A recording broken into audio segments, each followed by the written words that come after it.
Hello' guys আৰু এটা নতুন ব্লগলৈ আপোনালোকক স্বাগতম জনাইছোঁ। গাইজ সকলোৰে খবৰ ভালনে? গাইজ আজি এটা কথা ক'ব খুজি আছোঁ যে মোৰ ভিডিঅ'বোৰ সকলোৱে চাই আছে, বহুত মানুহে চাই ভিডিঅ' আহি আছে, কিন্তু ছাবস্ক্ৰাইব কৰি আছে, কিছুমানে ছাবস্ক্ৰাইব কৰি আছে আৰু আনছাবস্ক্ৰাইব কৰি আছে।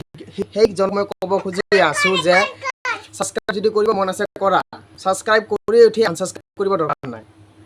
কাৰণ ভিডিঅ' ভাল লাগিছে তেতিয়াহ'লে ছাবস্ক্ৰাইব কৰি উঠি আৰু 1-2 ঘণ্টাৰ পিছত আনছাবস্ক্ৰাইব কৰিব দৰকাৰ নাই না। যদি ভিডিঅ' ভাল লাগিছে কৰা, নহ'লে নাই, দৰকাৰ নাই। কথাটো হয়নে নহয় গাইজ কমেণ্ট জনাবাচোন। মই কোৱা কথাটো সঁচাই হয়। আৰে এনেই ফাল্টুগিৰি দেখা লাভ নাই না। ভিডিঅ'টো চাবি, ছাবস্ক্ৰাইব কৰি আৰু 2 ঘণ্টাৰ পিছত আনছাবস্ক্ৰাইব কৰিবি, সেইগিলা কৰি লাভ নাই ইয়াতে। যদি ভাল লাগিছে চা, নহ'লে নাচা, দৰকাৰ নাই মোৰ ভিডিঅ' চাবৰ কাৰণে। কথাটো হয়নে নহয় গাইজ কমেণ্টত জনাবা। মই কথাটো সঁচা কৈছোঁ নে মিছা কৈছোঁ, কথাটো হয়নে নহয়।